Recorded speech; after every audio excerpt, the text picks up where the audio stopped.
Satreskrim Polresta Bandar Lampung menetapkan 2 tersangka atas perkara operasi tangkap tangan atau OTT Dinas Penanaman Modal dan Perizinan Terpadu Satu Pintu Provinsi Lampung.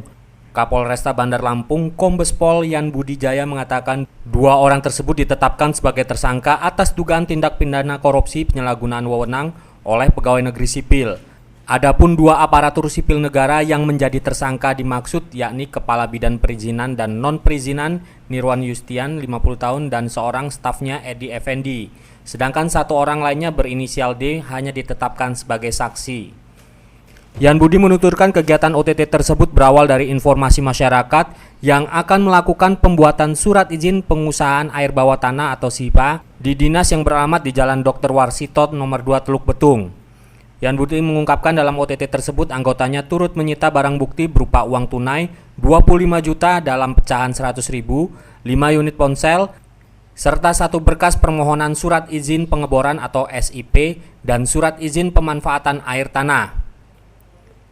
Waalaikumsalam warahmatullahi wabarakatuh. Jadi siang menjelang sore ini kita akan rilis terkait perkara dugaan tindak pidana korupsi penyalahgunaan wewenang oleh pegawai negeri sipil dengan maksud menguntungkan diri sendiri atau orang lain secara melawan hukum, memaksa seseorang memberikan sesuatu, membayar atau menerima pembayaran dengan potongan atau untuk mengerjakan sesuatu bagi dirinya sendiri di kantor Dinas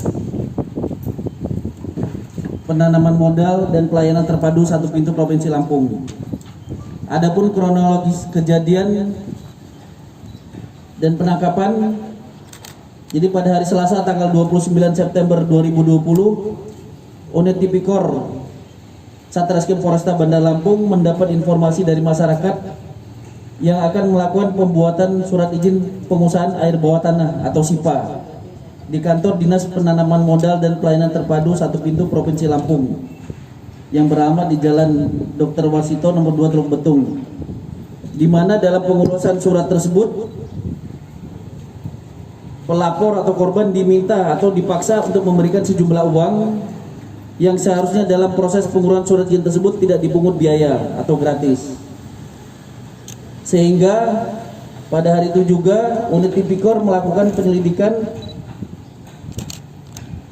ke kantor Dinas Penanaman Modal dan Pelayanan Terpadu Satu Pintu Provinsi Lampung dan melakukan penggeledahan di kantor Dinas Penanaman Modal dan Pelayanan Terpadu Satu Pintu, tepatnya di ruangan saudara Insinyur NY selaku Kabid Pelayanan Perizinan dan Non-Perizinan yang saat itu bersama dengan saudara EE selaku staf pelayanan perizinan dan non-perizinan.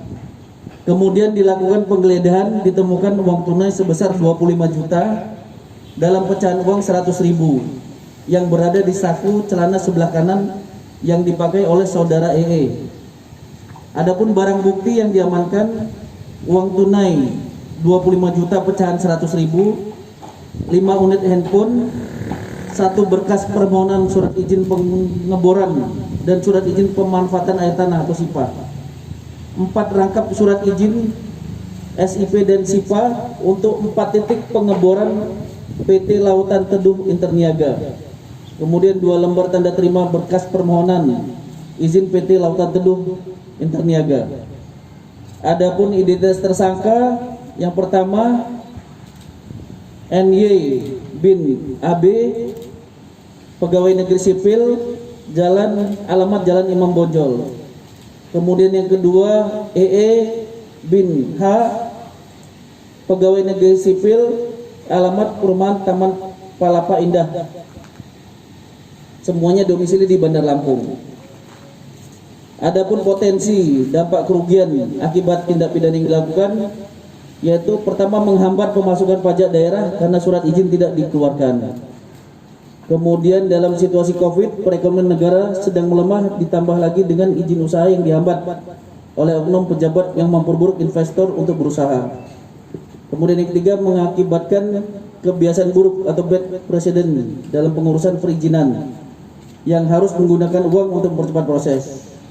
Kemudian pasal yang dikenakan untuk tersangka NY bin AB adalah pasal 12 huruf E Undang-Undang RI nomor 20 tahun 2001 tentang perubahan Undang-Undang RI nomor 31 tahun 99 tentang pemberantasan tindak pidana korupsi, yaitu dengan ancaman paling singkat 4 tahun dan paling lama 20 tahun dan denda paling sedikit 200 juta dan paling banyak 1 miliar.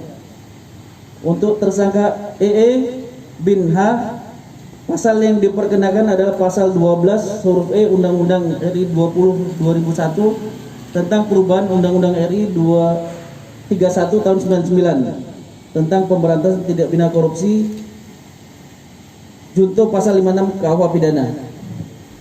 Sedangkan tersangka Edi Effendi dijerat pasal 12 huruf E Undang-Undang RI nomor 20 tahun 2001 tentang perubahan Undang-Undang RI nomor 31 tahun 99 tentang pemberantasan tindak pidana korupsi, junto pasal 56 KUHP pidana. Sementara Kasat Reskrim Polresta Bandar Lampung Kompol Rizky Maulana menambahkan, saat ini pihaknya telah fokus terhadap perkara dugaan tindak pidana penyalahgunaan wewenang dan korupsi terhadap 2 orang yang telah ditetapkan sebagai tersangka. Namun demikian, tidak menutup kemungkinan akan dilakukan pengembangan mengenai indikasi keterlibatan oknum ASN lainnya di dinas tersebut. Di 2020 dia dapat jabatan fungsional yang bersangkutan. Kemudian kan ada peristiwa ini. Uang yang didapat dia itu memungkinkan, ada indikasi nggak bahwa itu sebagai ganti rugi dia karena dia beli jabatan atau sebagainya? Kita belum bisa nyampe ke sana karena itu asumsi dan kita fokus terkait PB yang kita amankan saat ini. Bang, para jabatannya ya perannya Bang. peran-perannya Bang boleh nggak sih Bang dipaparin Bang? Ini perannya Si ini apa? merintahin apa gimana tuh Saya Bang? kira megang tadi. Ini perannya apa? Yang jelas kalau dari struktur Pak Kabit kan pasti yang memerintah. Kemudian yang pada saat kita amankan di situ hanya terdapat 2 orang, yaitu salah satunya si E dan NY. Makanya kita fokus pada saat kita lakukan penggeledahan, kita temukan 2 orang tersebut dalam satu ruangan. Kalau perannya apa Bang? Makanya dalam pasal itu kita juntokan 56, dia turut serta membantu pertolongan. Ya disuruh berarti dia. Secepatnya video satu ya. Insya Allah, mudah-mudahan, doakan jaksa. Pak Nirwan. Pak Nirwan. Pak setoran kemana Pak? Dari Bandar Lampung, Ira Widya, Momentum TV melaporkan.